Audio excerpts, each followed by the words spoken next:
ಪ್ರವಾಸಿಗರನ್ನ ಕೈಬೀಸಿ ಕರೆಯುವ ಕರಾವಳಿಯ ಪ್ರವಾಸಿ ತಾಣಗಳಲ್ಲಿ ಮಲ್ಪೆ ಬೀಚ್ ಕೂಡ ಒಂದು. ಇಲ್ಲಿಗೆ ನಾನಾ ಕಡೆಗಳಿಂದ ಜನರು ಆಗಮಿಸ್ತಾ ಇರ್ತಾರೆ. ಆದ್ರೆ ಈಗ ಮಲ್ಪೆ ಕಡಲ ತೀರದ ಪರಿಸ್ಥಿತಿ ನೋಡಿದ್ರೆ ಯಾರಿಗೂ ಹೋಗುವ ಮನಸ್ಸಾಗದು. ಏಕೆಂದರೆ ಅಬ್ಬರದ ಮಳೆಯ ನಂತರ ಕಡಲ ತೀರ ಪ್ರದೇಶದಲ್ಲಿ ಟನ್ ಗಟ್ಟಲೆ ಕಸದ ರಾಶಿ ಬಂದು ಬಿದ್ದಿದೆ.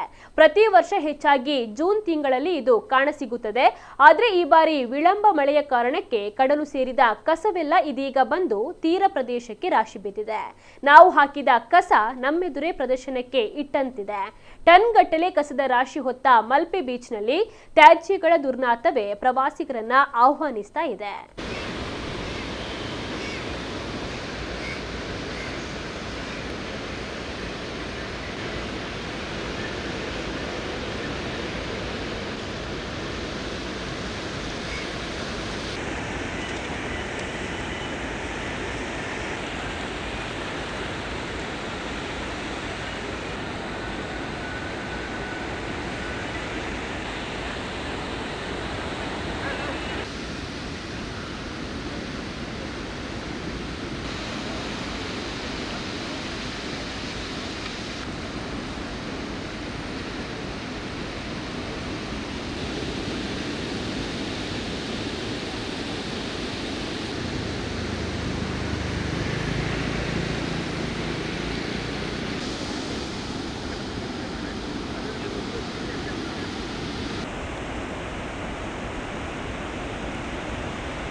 ಮಲ್ಪೆ ಬೀಚಿಗೆ ಬಂದಿದ್ವಿ.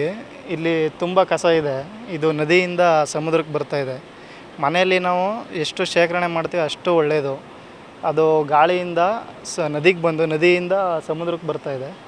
ಹಾಗಾಗಿ ತುಂಬ ಕಸಗಳನ್ನ ಒಂದು ಕಡೆ ಶೇಖರಣೆ ಮಾಡೋದು ತುಂಬ ಒಳ್ಳೆಯದು. ಇಲ್ಲಿ ಬಂದು ನೋಡಿದ್ರೆ ಇಲ್ಲಿ ತುಂಬ ಸ್ಮೆಲ್ ಬರ್ತಾ ಇದೆ, ನೋಡೋಕ್ಕಾಗ್ತಾಯಿಲ್ಲ, ಆ ಥರ ಇದೆ.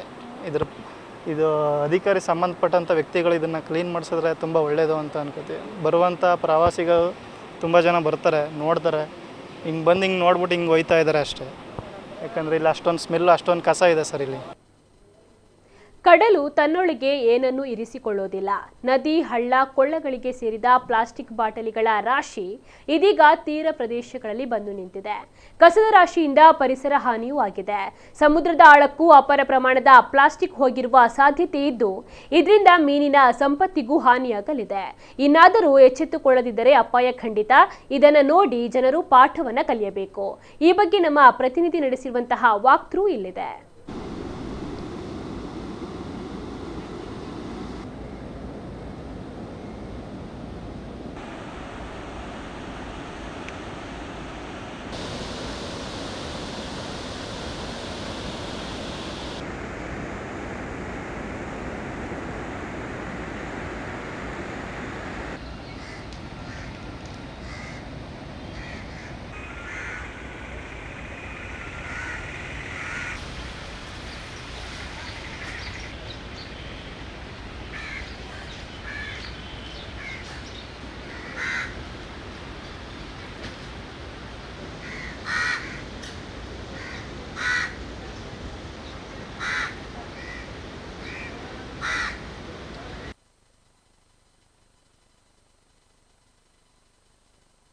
ನಾವು ಪ್ರತಿ ಬಾರಿ ಹೇಳ್ತೇವೆ ಉಡುಪಿ ಅಂತ ಹೇಳಿದ್ರೆ ಪ್ರವಾಸಿಗರ ಸ್ವರ್ಗ ಅಂತೇಳಿ. ಅದರಲ್ಲಿ ಮುಖ್ಯವಾಗಿ ಮಲ್ಪೆ ಬೀಚ್, ಈ ಒಂದು ಬೀಚ್ಗೆ ದಿನನಿತ್ಯ ಸಾವಿರಾರು ಜನ ಬರ್ತಾಯಿದ್ರು.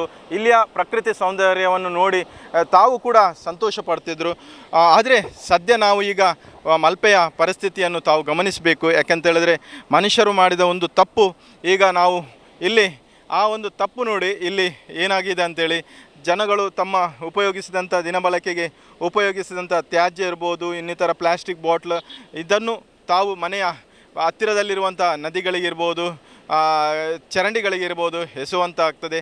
ಸದ್ಯ ಅದೆಲ್ಲ ನೀರು ಮಳೆಗಾಲದಲ್ಲಿ ಸೇರಿ ಸಮುದ್ರವನ್ನು ಸೇರ್ತದೆ. ಸಮುದ್ರಕ್ಕೆ ನೀರು ಏನು ಬರುವ ಸಂದರ್ಭದಲ್ಲಿ ಈ ತ್ಯಾಜ್ಯಗಳನ್ನು ಕೂಡ ತಂದು ಸಮುದ್ರಕ್ಕೆ ಸೇರಿಕೊಳ್ತದೆ. ಸದ್ಯ ಸಮುದ್ರ ಈ ಒಂದು ತ್ಯಾಜ್ಯಗಳನ್ನು ತನ್ನ ಒಡಲಲ್ಲಿ ಇಟ್ಕೊಳ್ಳುವುದಿಲ್ಲ, ಅದನ್ನು ಹೊರಗೆ ತಂದು ಹಾಕ್ತದೆ, ಅಂದರೆ ಸಮುದ್ರದ ದಡಕ್ಕೆ ತಂದು ಹಾಕ್ತದೆ. ತಾವಿಲ್ಲಿ ಗಮನಿಸಬೇಕು, ಈ ಒಂದು ಸುಂದರವಾದ ಬೀಚ್ ಈಗ ಯಾವ ಥರ ಕಸಕಡ್ಡಿಗಳಿಂದ ಇದೆ ಅನ್ಬೋದು. ಇದನ್ನು ಜನರು ಇದನ್ನು ಗಮನಿಸಬೇಕು. ಸದ್ಯ ಇದರಲ್ಲಿ ಪ್ಲಾಸ್ಟಿಕ್ ಬಾಟ್ಲ್ ಇರ್ಬೋದು, ತಮ್ಮ ಮನೆಯಲ್ಲಿ ಉಪಯೋಗಿಸಿದ ಇತರ ತ್ಯಾಜ್ಯಗಳು, ಅದೇ ರೀತಿಯಲ್ಲಿ ಏನು ತಾವು ಉಪಯೋಗಿಸುವಂತಹ ಎಲ್ಲ ಶೂ ಇರ್ಬೋದು, ಇನ್ನಿತರ ಬಟ್ಟೆಗಳಿರ್ಬೋದು, ಎಲ್ಲವನ್ನು ಈ ಒಂದು ಸಮುದ್ರದ ದಡದಲ್ಲಿ ಕಾಣ್ಬೋದು. ಹೀಗೆ ಬಿಟ್ಟರೆ ಮುಂದಿನ ದಿನಗಳಲ್ಲಿ ಇದು ಬಹುದೊಡ್ಡ ಒಂದು ಸಮಸ್ಯೆ ಆಗ್ತದೆ. ಯಾಕಂತೇಳಿದ್ರೆ ಸಮುದ್ರದ ಒಡಲು ಸೇರಿದ ಏನು ಕಸಗಡ್ಡಿದೆ ಅದು ಕೆಲವು ಕಸಗಡ್ಡಿಗಳನ್ನು ಹೊರಗೆ ಹಾಕ್ತದೆ, ಅದು ಮತ್ತೊಂದು ತನ್ನ ಒಡಲಲ್ಲಿ ಇರ್ತದೆ. ಸದ್ಯ ಮೀನುಗಳಿಗೆ ಕೂಡ ತೊಂದರೆ ಆಗುತ್ತೆ. ಅದೇ ಮೀನುಗಳನ್ನು ನಾವು ತಿಂದು ಏನು ಅನೇಕ ರೋಗಗಳಿಗೂ ಕೂಡ ನಾವು ತುತ್ತಾಗ್ತದೆ. ಆದರೆ ಜನರು ಇದನ್ನು ಗಮನದಲ್ಲಿಟ್ಟುಕೊಂಡು ಮುಂದೆ ಇಂತಹ ತ್ಯಾಜ್ಯಗಳನ್ನು ಹೊರಗೆ ಹಾಕದೆ ಅದಕ್ಕೆ ಸರಿಯಾದ ಒಂದು ವಿಲೇವಾರಿ ಮಾಡಿ ಪ್ರಕೃತಿಯನ್ನು ಉಳಿಸುವಂಥ ಕೆಲಸ ನಮ್ಮಿಂದ ಆಗಬೇಕಾಗಿದೆ. ಉಡುಪಿಯಿಂದ ಪ್ರಮೋದ್ ಸುವರ್ಣ, ನಮ್ಮ ಕುಡ್ಲ 24x7.